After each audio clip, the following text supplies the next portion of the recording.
Olá, bem-vindo, bem-vinda. Eu sou Vitor Richard Martinez, supervisor do NUPO, Núcleo de Pessoas nas Organizações da ESPM. O NUPO é um centro de estudos sobre gestão de pessoas e recursos humanos nas empresas brasileiras. A cada podcast a gente traz um tema emergente nessas áreas para nossos estudos e também uma forma de comunicar sobre como é trabalhar em empresas brasileiras, quais são as práticas que as empresas estão fazendo e como os profissionais se sentem nessas empresas. O nosso tema hoje é pessoas trans no mercado de trabalho. Para isso, temos aí dois convidados. Então, a Laura Zonta, que é professora de inglês, da cultura inglesa. Olá, Laura, tudo bem? Olá, boa tarde a todos. Um prazer estar aqui. Obrigado, Laura. E o Paulo Braga, que ele é gerente de relacionamento do Grupo Contic. Olá, Paulo, tudo bem? Olá, tudo bem? Boa tarde. Obrigado pelo convite. Prazer estar com vocês. E a nossa conversa, né, ela foi pensada e estudada pelos alunos pesquisadores do NUPO. Então, são vários alunos, sigam a gente no Instagram. E hoje, na bancada, temos o Gabriel Palladini e o Marco Ferro. Olá, Gabriel. Olá, Mark. Olá, tudo bom? Tudo jóia. Gabriel, tudo bem? Tudo bom, Vitor? Boa tarde. Boa tarde. Então, Gabriel e Mark estreando aqui na nossa bancada, aqui no podcast do NUPO. Então, para a gente começar, vamos falar sobre como foi o processo de transição para vocês, né? Como se deu esse processo de transição, essa conscientização da questão de gênero. Então, podemos conversar com você, Laura? Pois não, claro. O meu processo de transição ele aconteceu há 25 anos atrás. Eu, na época, morava nos Estados Unidos e foi onde eu tive contato com uma pessoa trans, no prédio onde eu morava, que conversou sobre o tema. Até aquela altura da minha vida, eu me identificava como um garoto gay, extremamente efeminado e que não se encaixava no espectro de homem gay. Mas eu não tinha literatura, eu não tinha conhecimento e não tinha informação sobre a identidade trans. E foi a partir dali que eu comecei a pesquisar e ler e descobri que o Brasil oferecia um excelente tratamento com HC em São Paulo. E a partir dali eu comecei a me informar e conversar com pessoas também que já tinham feito a transição. Essa pessoa em particular que me ajudou bastante fez toda a transição dela nos Estados Unidos, então ela não tinha parâmetros de comparação com o que acontecia no Brasil.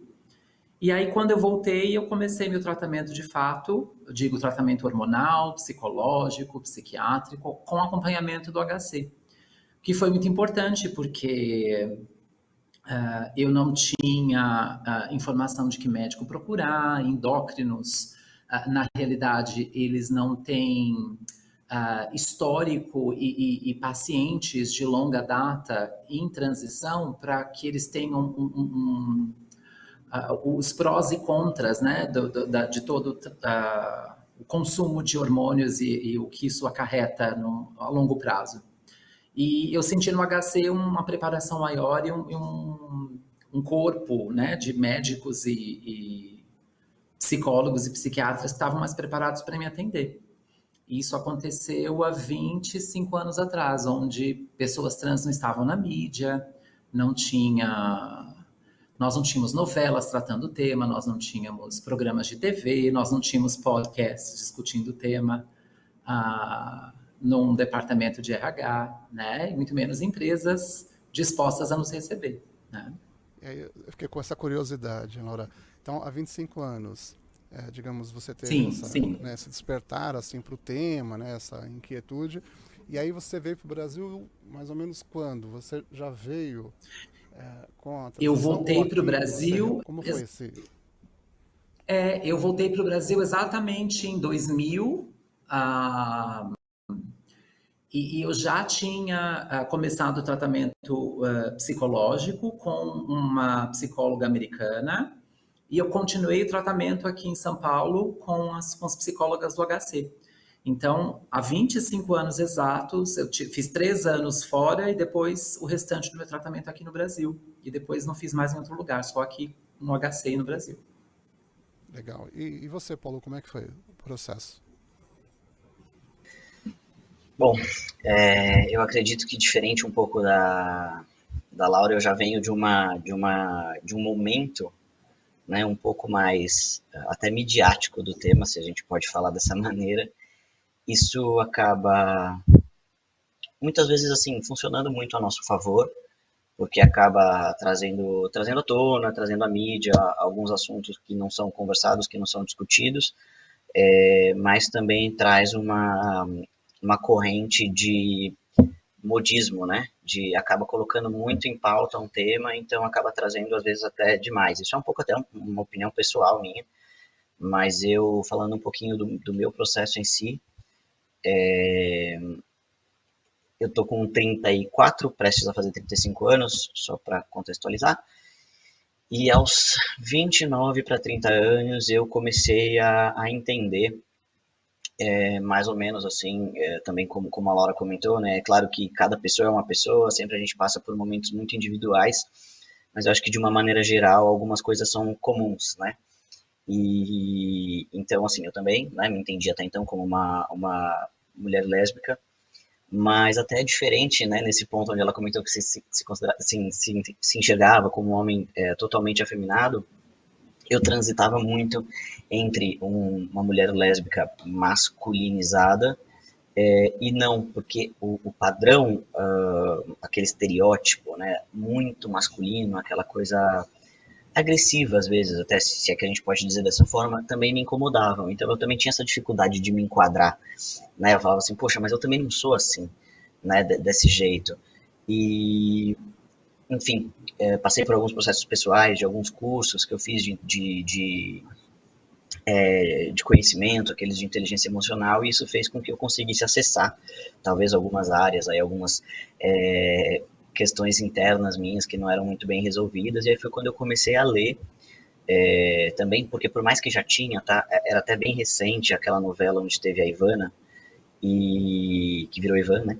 Que fez a transição e passou a ser o Ivan, e na época até antes eu nem falava ainda sobre essa questão de transição, já era algo que acontecia internamente, mas não era dito, e as pessoas já me comparavam, assim, falavam, nossa, você é a cara do Ivan, você é a cara do Ivan, até começaram a brincar, né, me apelidaram de Ivan no trabalho, alguns amigos, porque vinha uma semelhança que eu não via, então de repente até tá aí a explicação, né, porque isso foi antes da transição, mas com isso eu comecei a ler um livro muito interessante que eu recomendo muito, que chama Viagem Solitária, do João Nery, que é um dos, assim, é o primeiro homem trans que consta na literatura, vamos dizer assim, no Brasil.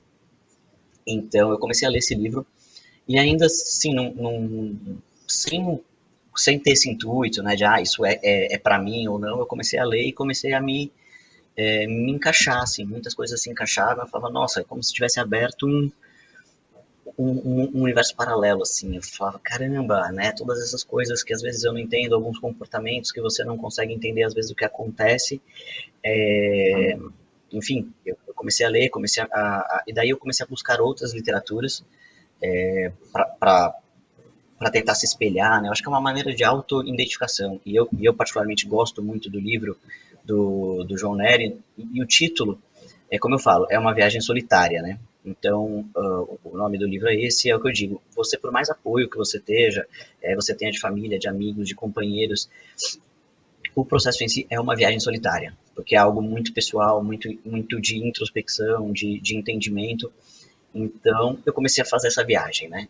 Comecei a ler outros livros, comecei a buscar profissionais e etc., porque eu também queria me entender, né? Num primeiro momento, quando você abre esse espectro, você fala, ok, eu não sou esse padrão social, né? Heteronormativo, vamos dizer assim. Ou cis normativo, ou que seja as duas coisas, né? Cis heteronormativo. Então, aonde eu me encaixo? E aí eu comecei a buscar apoio, buscar ajuda, e aí foi aonde eu consegui me entender como de fato um homem transgênero e hétero dentro do espectro de sexualidade, E daí eu comecei a buscar endocrinologista para fazer o processo de hormonização, alguns outros apoios médicos, porque assim eu também tinha esse receio, por mais que a gente está falando de um período mais atual, né, isso a gente está falando aí de 2019, foi um ano antes da pandemia, ainda assim a gente não tem muitos estudos, principalmente para homens trans, porque homens trans eles ainda são minorias dentro da população trans, então não tinham dados, né, em o fato de você se hormonizar, o que isso podia causar, em prejuízos à saúde. Então eu fui tentando fazer tudo muito de uma maneira bem devagar, assim, até então já ser uma pessoa mais com 30 anos já é uma transição tardia, né? Eu comecei meu processo com 30 anos, então já é uma transição tardia, e então isso fez com que eu fizesse tudo muito mais devagar, né? E passaram-se aí 5 anos, né? Tá completando 5 anos agora do processo de transição. Foi dessa forma. Até aproveitando, né, o que o Paulo está trazendo, o Paulo trouxe aí o livro, uma rede de apoio. Para você, Laura, o que te ajudou nesse processo de transição? E Paulo, também, se quiser completar, né, o que ajudou vocês? Porque, como o Paulo está dizendo, é um processo solitário, acredito que difícil em alguns momentos, né? E o que ajudou vocês? O que e quem, né? Quais pessoas, também que outras fontes aí de ajuda vocês tiveram nesse período? Como é que foi para você, Laura? Eu acho uma pergunta extremamente importante porque ela toca na ausência de políticas públicas para que isso possa mudar futuramente, né? Eu tive o privilégio de ter nascido branca, de ser de uma família de classe média baixa, mas classe média, e com muito amor, muito diálogo, muita amizade. Então, eu não fui expulsa de casa por conta da minha identidade de gênero, eu não tive que recorrer a um dinheiro rápido, né? Que a prostituição oferece muitas vezes, principalmente para as mulheres trans, ou na área da beleza, cabeleireira, maquiadora. Mais uma vez eu digo, não há nada de mal com esses trabalhos, é que eles não podem mais ser os únicos, né? Nós precisamos de pessoas trans em outros ambientes, em outras esferas. Mas eu só não sou uma prostituta, eu só não tive que recorrer a esse dinheiro rápido por conta da minha família, que me acolheu, por poder ter acesso à educação, terminar meus estudos, terminar minha faculdade, correr atrás de uma graduação. Eu tive o privilégio de poder morar fora do país, com muito custo, com muito esforço, mas não é a história de muitas pessoas trans no nosso país, né? E se hoje eu estou aqui falando com vocês, é porque eu gostaria que meninas pretas e homens pretos trans de Itaquera, de Diadema, de Guaianazes tenham chance de ser professores da cultura inglesa ou gerentes de uma empresa de viagem como o Paulo, e que esse cenário mude, né? Nós precisamos de famílias que nos entendam, que nos amem, que nos compreendam e que não nos expulsem de casa para que a nossa realidade não seja triste e seja o veneno que muitas pessoas trans têm que provar no nosso país, né? Para você, Paulo, como é que foi Eu acho que acrescentando, né, de novo, eu acho que eu assino embaixo ao que a Laura falou, mas se eu puder acrescentar, eu também tenho o mesmo privilégio, eu sempre deixo isso muito claro, né, porque às vezes aquela coisa, é fácil você se colocar estando nessa situação. E eu uso o meu privilégio, né, assim, de ser, de novo, como a Laura falou, um homem branco, classe média, também média, média baixa, às vezes média alta, acho que tudo, e que também pude fazer um intercâmbio, tudo isso muito anterior, assim, à minha transição, mas pude fazer um intercâmbio, terminei minha faculdade, fiz uma pós-graduação, tudo isso também antes, né, como eu falei, por ter feito meu processo de transição aos 30, todos esses meus privilégios ocorreram antes da transição, mas também me colocaram num lugar que eu sei que é diferente, que é onde muitos não chegam, isso não só em relação a uma questão de identidade de gênero. Então, eu uso desse meu privilégio de estar hoje numa posição onde a minha voz é alcançada e alcança uma população que, de repente, existe aquela bolha, né? Então eu acho que às vezes eu furo essa bolha, eu consigo adentrar essa bolha, e por entrar nessa bolha eu uso desse meu privilégio para falar. E nessa questão de apoio, eu acho que principalmente o que me ajudou muito é o fato de eu já estar aí numa idade onde eu já tinha trilhado um caminho. Então isso me facilita por um ponto, coloca algumas dificuldades em outras, porque você também tem que se reimpor dentro de um lugar onde você já estava. Mas eu tive muito apoio no meu trabalho, mas principalmente da minha esposa, da minha filha. Na época ela estava com 17 anos para 18, ou 16, acho que é 18 anos, vai. E ela, que é minha enteada, né, mas eu tenho, assim, nosso relacionamento, estamos juntos aí há muito tempo, eu, minha esposa, minha filha, então, e agora eu tenho um pequenininho, e então ela também ajudou muito, porque ela já vem de uma geração que já quebra aí outros paradigmas, então para ela também mostrar para a família e para muitas outras pessoas que isso também era algo muito normal, uma normalização. Então ela ajudou muito, minha esposa também me ajudou a romper várias barreiras, vários paradigmas, e o trabalho eu tive todo apoio, né? Como o Victor comentou no começo, hoje eu sou gerente de relacionamento de um grupo de viagens da Contique, mas antes eu trabalhava numa empresa de tecnologia, também voltada para o segmento de viagens, e lá eu tive sim, todo o apoio que eu precisei, desde apoio com a parte burocrática do convênio, até realização de workshops, palestras, de me acolherem mesmo. Lá eu me senti muito abraçado. Então eu sempre digo muito, né, que às vezes mais importante do que você ter pessoas iguais a você, te acolhendo, que óbvio isso é importante porque você se sente parte, né? Você não se sente único, mas mais importante é você ser acolhido por pessoas que é o que eu costumo chamar de aliados, né? Que são aquelas pessoas que elas não são da comunidade LGBT, que ia mais, mas elas te inserem, entendeu? Elas pegam na sua mão e falam, não, vem aqui, você é nosso também, você está com a gente. Então eu tive essas pessoas principalmente no trabalho, né, que não eram LGBTQIA+, e me acolheram, e não só acolheram, como me introduziram, fazendo com que tudo isso fosse muito mais fluido. Eu comentei, né, com vocês do NUPO, né? Então, o NUPO é o Núcleo de Pessoas nas Organizações. Nós somos um grupo de estudos sobre bons lugares para se trabalhar, lideranças inclusivas, sobre qualidade de vida. Então, esses temas ligados a RH, gestão de pessoas, para a gente é o nosso norte, digamos assim, de estudos. E antes aqui desse nosso encontro, né, estivemos em grupo, e aí começamos a falar sobre, né, eu principalmente, né, perguntando para os alunos o que eles entendiam, como é que eles estavam vendo esse tema, por que era importante, por que a escolha desse tema. Eles são jovens, né, 17, 18, 19, 20 anos.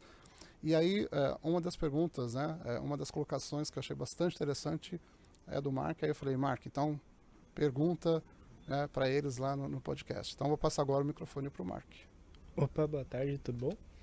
Vocês conseguem ouvir direitinho? Olá. Tá ótimo. Sim, boa tarde. Bom, eu queria fazer uma pergunta que me indignou muito, porque eu tenho um amigo que passou pela transição também, eu acho que ele tinha na época 17 anos aproximadamente, e um problema que ele sofreu muito grande foi uma questão que a família dele rejeitou ele de uma maneira assim, não direta, não expulsaram ele da casa dele, mas foi uma rejeição mais emocional, por assim dizer. Ele não era bem aceito, não era bem visto na família dele. E aí, pensando nisso, eu queria perguntar para vocês, se vocês se sentirem à vontade, qual foi o núcleo, né, que mais aceitou vocês, que mais deu apoio? Foi o familiar, foi o social, foi o profissional? Qual foi uma parte de uma força que veio que conseguiu ajudar vocês na transição? Você quer Laura, começar, Paulo? ladies first. Ladies first. Obrigada, gentil. Então, eu preciso fazer só um adendo ao que o Paulo bem colocou, e eu acho que isso é fruto da idade dele, um garoto mais jovem, sortudo. Eu não tive esse apoio de pessoas aliadas, né? Quando eu comecei aqui na cultura, eu senti que o RH estava muito preparado para me receber, Eles tinham feito toda já a pesquisa de assuntos que não deveriam ser tratados, de como se referir a mim, perguntar sobre o meu pronome. E hoje é engraçado porque eu tenho amizade com a gerente de RH e ela me disse que eles foram aprendendo na raça, né? E há 10 anos que eu estou aqui na cultura inglesa, então há 10 anos atrás nós não tínhamos nenhum funcionário aqui contratado que se identificasse como pessoa trans. Hoje nós somos 16, né? Então eu já fico muito feliz porque a minha luta aqui dentro é que para mais pessoas venham e façam parte desse prisma, né? Desse arco-íris que eu tento, essas cores que eu tento dar para a cultura. Mas eu não tive esse apoio dos aliados aqui na cultura, não. Eu, muito pelo contrário, eu ouvia nos corredores aqui de Pinheiros que eu era cota trans, né? Eles já tinham uma cota negra e agora eu tinha cota trans. Até que eu consegui provar que a cota trans funciona, com pesquisa de satisfação, com números, a minha retenção sempre muito boa. E era um argumento que meu gerente usava para poder combater com esse tipo de preconceito e esse bullying, né, que eu sofria aqui na empresa. Eu percebi esse apoio no meu ambiente de trabalho de 10 anos, assim, desculpa, eu estou aqui há 10 anos, mas eu sinto que eu tenho apoio e admiração até de 5 anos para cá, que eu acho que eu fui consolidando o meu trabalho e eu fui mostrando que mais pessoas estavam vindo e eram profissionais dignos da existência, de permanência aqui na cultura, fazer um trabalho incrível, como qualquer outra pessoa faz, né? Como o Paulo bem colocou também, a identidade não é um critério quando nós estamos falando de talento, né? E nós não queremos que pessoas trans sejam empregadas não sendo bons funcionários, né? Nós queremos apenas a oportunidade e a possibilidade de existir, né? Mas eu preciso dizer que eu recebi um maior apoio da minha família, sem sombra de dúvidas. Eu acho que se eu não tivesse tido apoio da minha mãe, eu perdi meu pai muito cedo, mas apoio da minha mãe e dos meus irmãos, eu não seria a pessoa que eu sou hoje, né? Eu não teria a estrutura emocional que eu tenho hoje, eu não teria tido a trajetória que eu tive, eu não teria feito as escolhas que eu fiz, com o conforto de poder escolher, né? Que isso é um privilégio no nosso país. E eu sinto que família é um campo importantíssimo. Enquanto nós não tivermos famílias preparadas para poder conversar sobre o assunto, para poder abraçar pessoas que se identifiquem como não binárias, como trans, como assexuadas, né? Enfim, todo o leque de identidades e sexualidades que nós temos, nós vamos ter muito, muito triste, muito injusto, né? De pessoas frustradas, de pessoas que não têm abertura para serem o que são. E que mundo triste, né? Que desigualdade, que falta de empatia e compreensão, né? Eu acho que é importante que famílias estejam preparadas para receber pessoas como nós. Eu acredito, né, eu acho assim, quando a gente fala nessa parte de aliados, né, de pessoas que apoiaram, eu principalmente, quando você casa, né, você passa, a família, ela passa a se divide, né, a família que você casou, que é a sua família construída, e a sua família consanguínea, né. Eu tive apoio incondicional da minha família construída, como eu disse, né, tinha comentado da minha esposa, da minha filha, e até momentos, assim, como era tudo muito novo para todo mundo, minha esposa falou para mim, né, eu vou estar do seu lado, a gente tá junto, vai fazer 11 anos, então metade desse tempo, eu digo, eu estava em transição, outra metade, ela era um relacionamento homoafetivo, né, eram duas mulheres. Então, era tudo muito novo, até para ela, o processo e tudo mais. E ela dizia para mim, olha, eu tô do seu lado, eu vou estar com você, eu não tenho direito, eu não posso querer te restringir, né, te bloquear, mas eu vou estar do seu lado. Se eu vou estar junto com você, como um casal, é outra história, porque a gente não sabe, é um processo novo. Mas eu tive esse apoio, em momento algum, sabe, foi uma condição, se você não mudar, se você fizer, não. Ela falou, olha, eu quero ver você feliz, eu amo você, o máximo, né, que vai acontecer quando tudo isso passar é eu olhar para você e falar, olha, né, você é feliz, mas a gente chegou num ponto onde caminhamos diferentes, e, né, graças a Deus não, a gente segue como família aí firme, forte, unido, A minha família consanguínea, né, meus pais, meus irmãos, eu não vou dizer que eu tive apoio, mas também não tive, assim, eu acho que talvez como eu tenha colocado, eu simplesmente falei, ó, é isso que está acontecendo, queiram você, queiram não, eu vou respeitar a decisão de vocês, mas isso é o que vai acontecer de agora em diante, meio que fui passando algumas etapas do que eu ia passando, e acho que hoje, assim, eles tiveram uma resistência, né, em relação a algumas coisas, tipo, né, mas por quê e tal, mas eu sempre tive esse jeito mais dócil, né, a gente pode dizer assim. Eu nunca fui uma pessoa muito incisiva, de bater no peito. A partir de hoje, se não me tratar no gênero masculino, eu não olho mais na sua cara. E eu respeito quem faça isso, mas nunca foi uma postura minha. Eu sempre respeitei o tempo.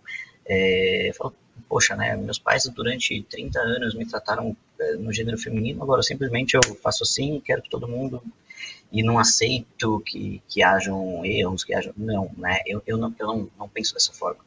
O que eu sempre falo, e falo até hoje, eu sempre falei, olha, a pessoa se confundir, de repente me tratar no feminino, principalmente no início, né? Que hoje eu falo, já é difícil alguém olhar para mim e me tratar no feminino. Mas no início, quando ainda isso acontecia, eu tentava diferenciar muito o que era, de fato, um deslize, ou uma falta de boa vontade, ou às vezes até uma coisa, né, uma barreira assim do tipo, olha, porque infelizmente, né, não sei se passa passou com a Laura, mas do tipo, olha, você pode fazer, mas para mim você vai ser sempre a fulana, né? Eu cheguei a ouvir isso de algumas pessoas. Então, aí para mim era um problema, né? A pessoa errar, me chamar no feminino, cara, para mim é só um nome, né? Eu acho que a mudança do meu nome foi muito mais uma coisa social, né, para que facilitasse as pessoas do que de fato para mim, porque meu nome nunca me incomodou.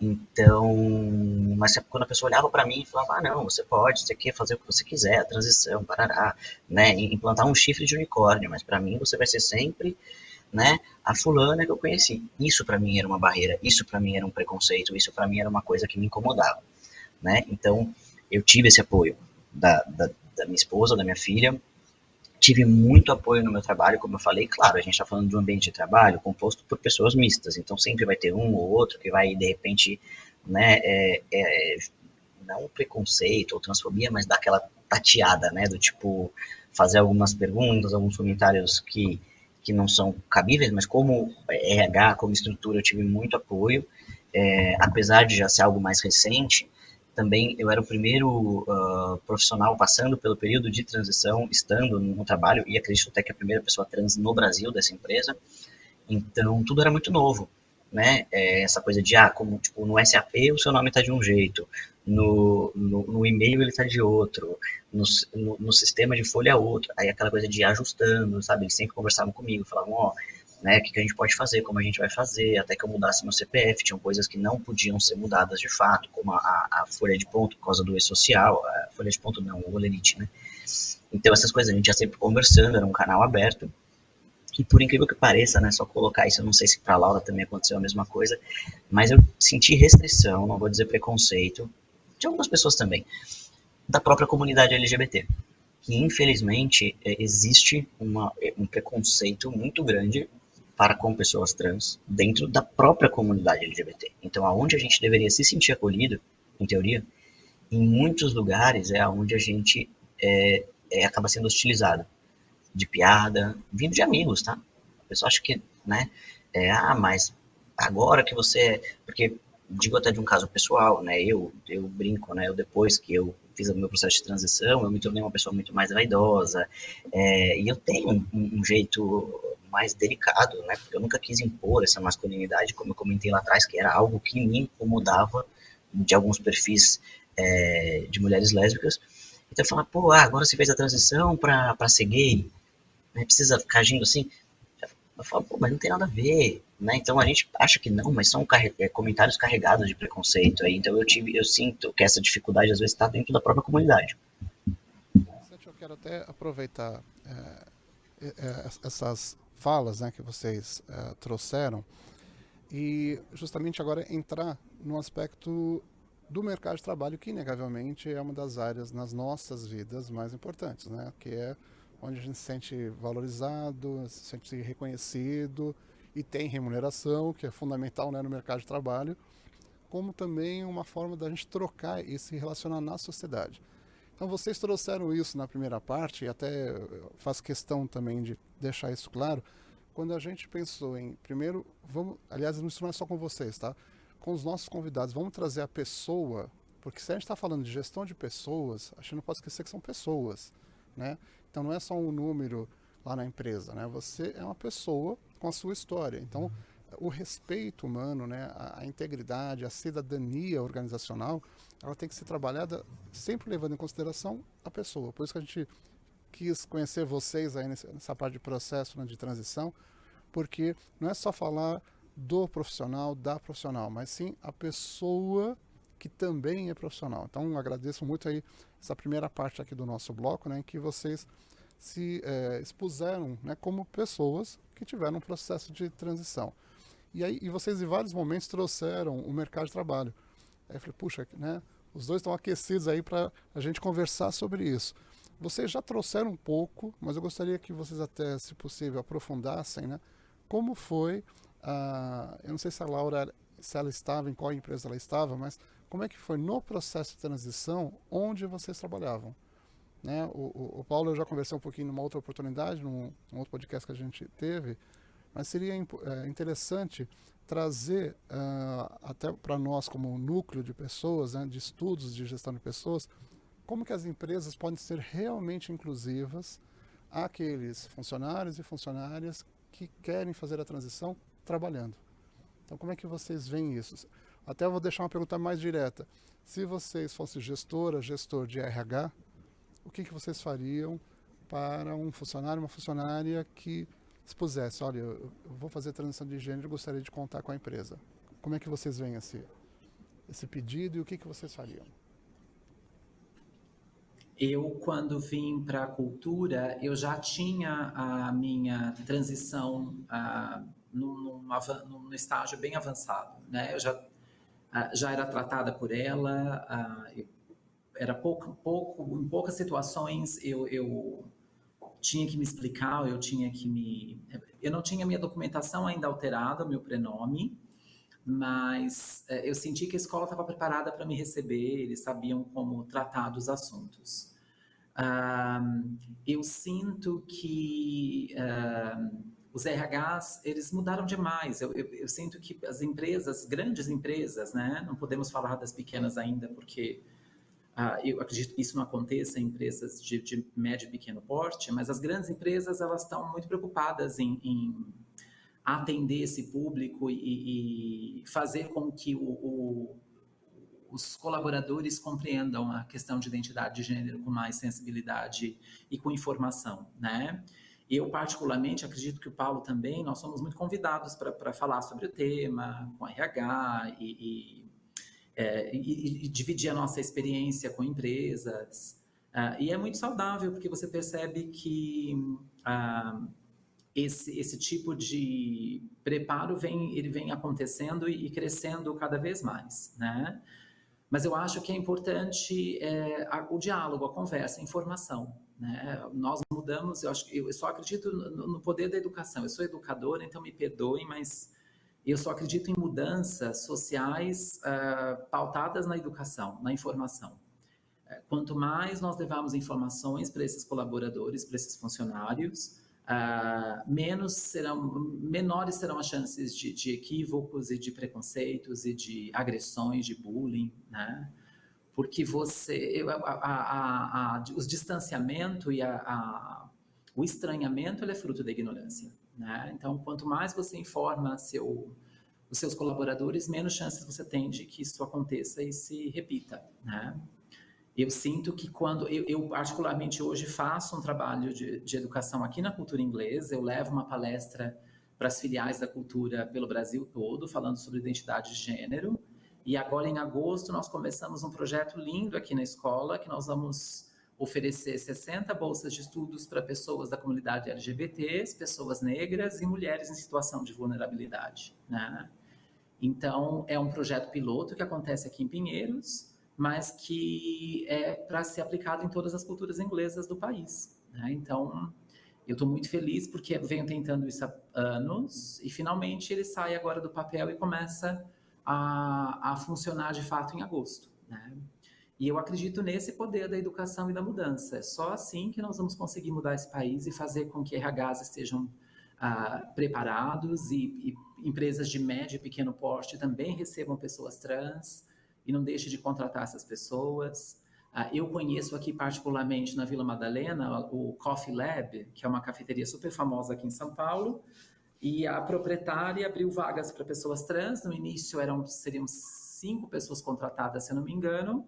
A experiência foi tão legal, foi tão saudável com os clientes e com as colaboradoras e colaboradores, que depois ela mudou todo o staff praticamente para pessoas trans. Então hoje, se você visita a Coffee Lab, você vê várias pessoas trans trabalhando na cafeteria, atendendo seus clientes, super felizes. Então, eu acho que nos deem oportunidade, abram portas, né? E nos formem, claro, né? Nos eduquem. Muitas vezes o que me difere de uma garota que estava se prostituindo nas ruas de São Paulo é oportunidade, só isso. E para você, Paulo, você que, como eu já te conheci do outro podcast, né, você estava numa empresa no período de transição e agora você está em outra, né? Como você vê a atuação do RH, o que poderia ser melhor se hoje você estivesse nessa posição, como é que você atuaria, Paulo? Bom, eu acredito assim, eu peguei, né, por ter feito meu processo de transição estando em uma empresa e agora já transicionado, né, se é que pode dizer assim, e eu participado de um processo seletivo e entrado em outro, eu consigo ter dois pontos de vista diferentes aí bacanas para dar, mas como recomendação, se é que isso é uma recomendação, mas nesse sentido, eu dizia muito assim, né, quando eu comecei a passar por isso, por esse processo todo, e é um turbilhão, e eu falava, até conversava com um amigo meu que era da mesma empresa, e era um dos meus melhores amigos, eu dizia para ele assim, cara, porque era bem uma época onde a empresa havia assinado um termo de diversidade com a ONU, e um signatário, enfim, não vou lembrar o nome exatamente do acordo, do termo, mas eu dizia, bom, diversidade na teoria ela é muito legal. A empresa vender o tal do Pink Money, né? Ela vender a diversidade, vender tudo isso, né? Pintar o logo lá de arco-íris no mês de junho, tudo isso é muito legal. E na prática? E a hora que eu virar e falar, tá bom, eu estou fazendo um processo de transição. Então eu tinha muito esse medo, né? Porque a empresa ela sempre tinha vendido essa diversidade bem aceita, mas eu não sabia como seria quando de fato eu batesse na mesa ou na porta da RH e falasse, olha, RH, preciso de ajuda, que está acontecendo isso, isso e isso. E, graças a Deus, me surpreendi positivamente, aonde eu tive todo esse apoio, né? E assim como a Laura comentou, muitas coisas a empresa também foi aprendendo junto comigo, fazendo junto comigo. E eu acho que para empresas que estão tentando implementar esse tipo de políticas, de aberturas, eu acho que o principal é não ter medo de expor a ignorância, ignorância no sentido do desconhecimento. Não é mais bonito você chegar para seja uma pessoa trans, ou seja uma pessoa LGBT, enfim, e você falar, olha, eu não sei aqui o que fazer. Aqui está acontecendo essa situação, como que vai ficar melhor para você? Isso é legal? Isso vai dar bom? Do que você simplesmente tomar uma atitude por conta própria ou errar pelo excesso de confiança. Então, acho que para a empresa que está passando por isso, ou tem agora um profissional que abriu essa intenção, esse processo, fala assim, vamos junto, né? Então, eu acho que é basicamente isso. Uma vez que eu estava dentro, foi exatamente isso que aconteceu, tanto que tem alguns momentos engraçados. O meu e-mail já tinha mudado, mas o nome do meu e-mail não. Então, pensa, chegava assim, o nome do e-mail, um nome feminino, e o arroba do e-mail, um nome masculino, ou vice-versa, enfim. E isso para cliente, porque na época eu trabalhava na área comercial, e os clientes, tipo, tudo assim, né? Só que a empresa sempre conversava comigo, me perguntava se aquilo estava bom, como que eu queria ser chamado, se já podia. Então, assim, era essa troca, né? É a empatia, é você pensar como que a Laura está se sentindo com isso, né? Como que o Renato está se sentindo, né? O Paulo Renato está se sentindo com isso. Então, foi dessa forma. E aí, uma vez que eu saí de lá, em agosto do ano passado, voltei para o mercado de trabalho e aí já com a minha documentação toda retificada, acaba sendo até muito mais fácil, porque hoje, socialmente, tá, se eu não falar sobre a minha transição, ela não aparece em lugar nenhum. Perante a sociedade, eu sou uma pessoa do gênero masculino, né, tenho minha reservista, eu me alistei no exército, eu tenho meu tudo, né, assim, eu não tenho nada que você fala, não, ó, tá vendo, isso aqui mostra que você é um homem trans. Não. Se eu não falar em algum momento, isso não aparece. Só que eu acredito que seja um dos meus papéis na sociedade, como eu tinha comentado lá, em fazer a informação chegar, para que quebre esses paradigmas, esses preconceitos. Eu costumo falar muito sobre isso. Tanto que na empresa onde eu estou agora, as pessoas de uma maneira geral sabem, eu não gosto de fazer disso uma bandeira. Então eu nunca quis ser contratado, né? Quando eu digo uma bandeira, né, só fazer uma adenda, eu carrego essa bandeira, mas eu não sou essa bandeira. Então, assim, eu nunca quis, por exemplo, na minha primeira entrevista lá com RH, ou aquela, já colocar, olha, eu sou uma pessoa trans e tal, porque eu nunca quis que em algum momento eu fosse cota, tão somente cota, né? Eu quero estar onde eu estou pelo profissional que eu sou. O fato de eu ser uma pessoa trans é uma vírgula aí na minha, né? É um a mais na minha bio. Isso não muda meu profissional, não muda a minha trajetória. Muda no sentido para mim que acrescenta, né? Mas não que, tipo, não, então já que ele é uma pessoa trans, ele vai ter essa vaga. Não é isso. Então eu nunca quis ocupar esse espaço por ser uma pessoa trans. Então, na empresa que eu tô agora, eu só fui falar sobre temas de gênero, de eu ser uma pessoa trans. A gente já estava finalizando o onboarding, era o último dia do onboarding na empresa, e uma das diretoras fez uma roda assim, falou, vamos cada um falar uma coisa sobre o outro, assim, cada um fala sobre você, uma coisa que ninguém saiba. E aí eu falei isso, todo mundo na hora fez assim, né? Quando eu falei, bom, né, para quem eu acredito, talvez até alguns possam saber, porque eu falo muito sobre isso na minha rede social, mas eu sou uma pessoa trans.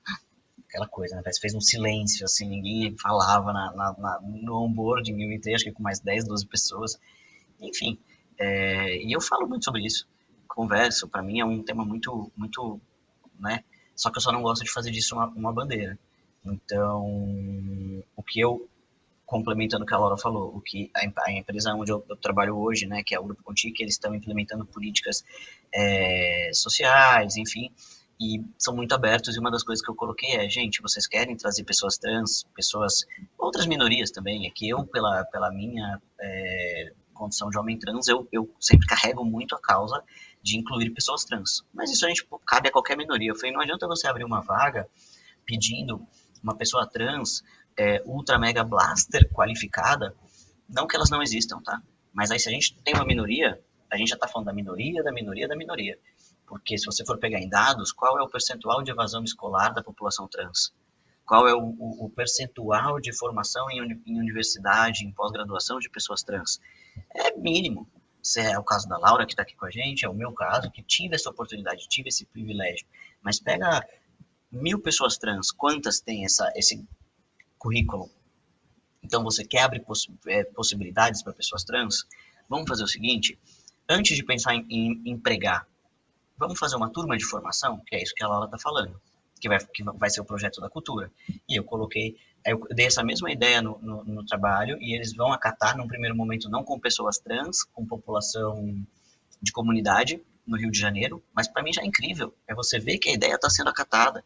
Vai ser aberta uma turma de formação de consultores de viagem, junto com uma população vulnerável, e aí dessa, vamos dizer, formem-se 10, 12 pessoas.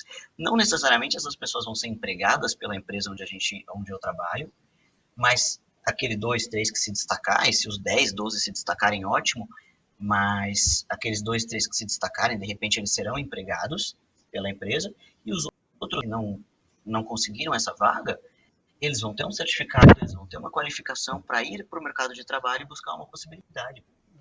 Eles Então foi estarão onde eu falei, também gente, vamos antes capacitados. de sair buscando o profissional, vamos primeiro qualificar.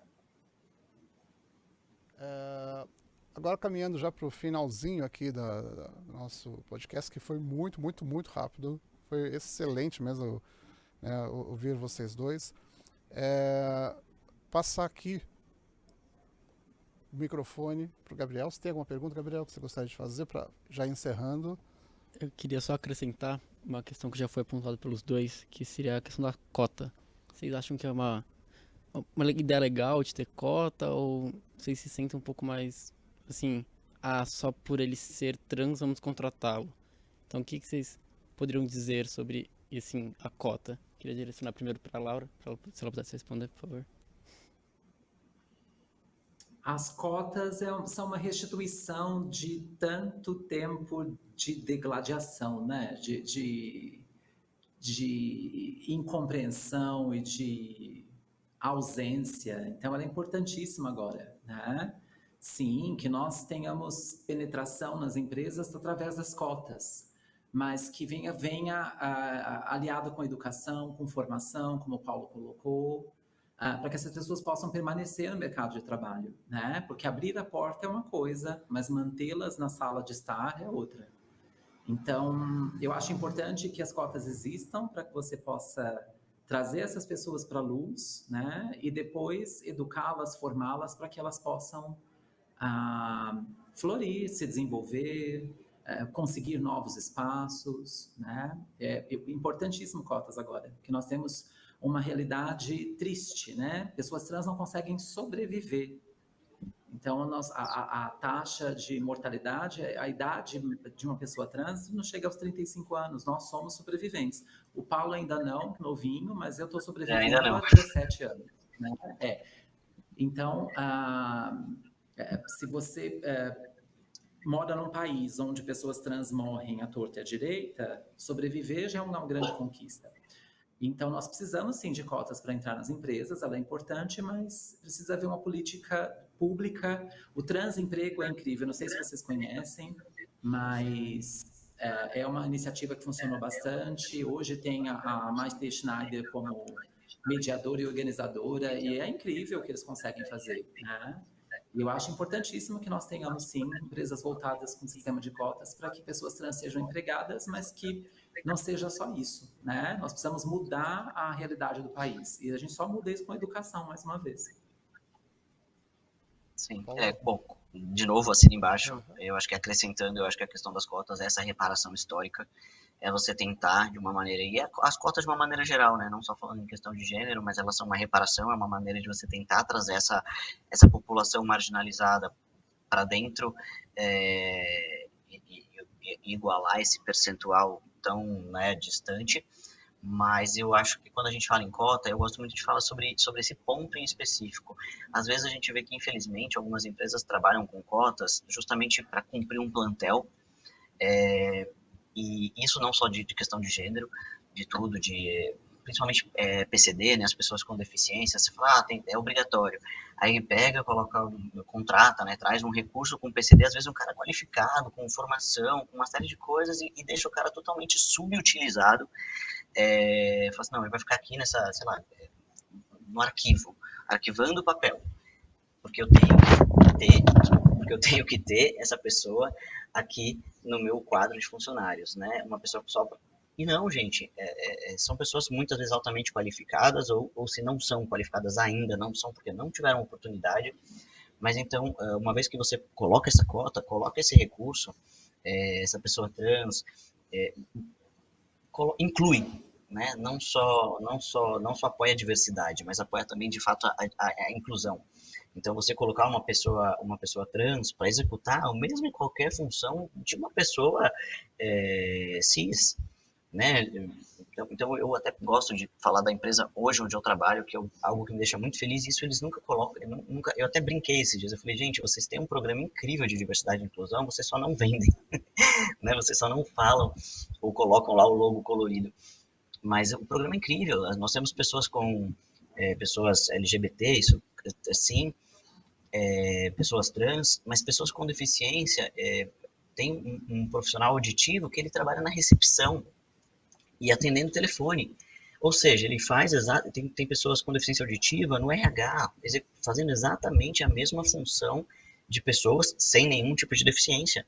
Então você não coloca um recurso que faz parte de uma cota segregado. Você inclui ele de fato. Né? Assim como eu, como pessoa trans, sou parte de uma equipe de 12 pessoas, e nós todos fazemos a mesma coisa, né? O Renato, ele é trans, porque a gente quer ter uma pessoa trans aqui para constar nos números, mas a gente deixa ele aqui fazendo esse papel aqui, que aí a gente não gera conflito com o cliente, né? Enfim, infelizmente a gente sabe que isso existe hoje. E não, entendeu? É você incluir, de fato, é ter uma cota para incluir esses recursos. Ok. Chegamos no final. Agradecer muito, muito, muito a Laura Zonta, professora de inglês, da cultura inglesa. Laura, te agradeço muitíssimo. Agradeço aí o tempo que você, Paulo Renato, depois que eu lembro do Renato, Paulo Renato Braga, que vocês dedicaram aqui a gente, né? Eu, como professor, fico muito tocado aí por vocês compartilharem o conhecimento, o afeto de vocês, as ideias com alunos, né, que daqui a pouquinho estarão aí nas empresas. Então agradeço muito mesmo esse tempo de vocês. Então, Laura Zonta, muito, muito, muito obrigado. Paulo Renato Braga, também muito obrigado aí pela participação de vocês. Vocês querem deixar alguma palavra, algum recado final? Eu é que agradeço o convite, a oportunidade de falar. Um prazer te conhecer, Paulo. Espero que a gente troque informações. E eu não conhecia, eu sempre fico muito feliz de conhecer pessoas que lutam pela mesma, por um Brasil melhor e mais justo, né? E obrigadíssima pela oportunidade. Contem comigo sempre. Obrigado, Laura. Renato. Também só gratidão, só gratidão, Vitor. A gente já teve algumas outras trocas. Eu sempre me coloco à disposição.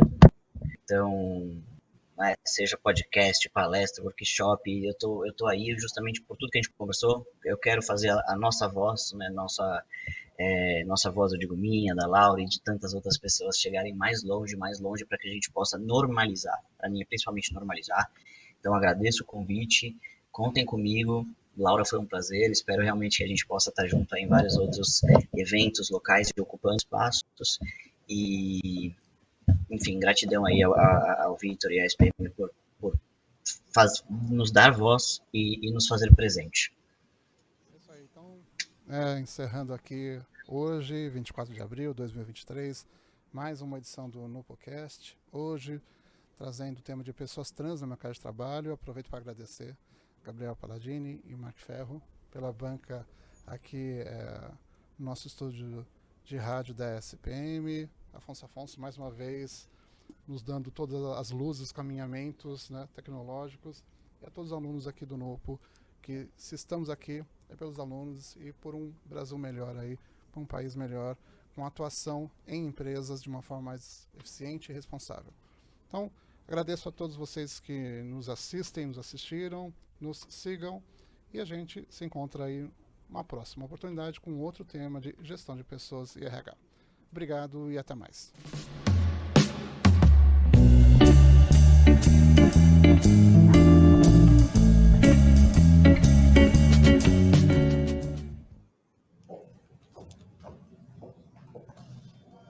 Laura, agora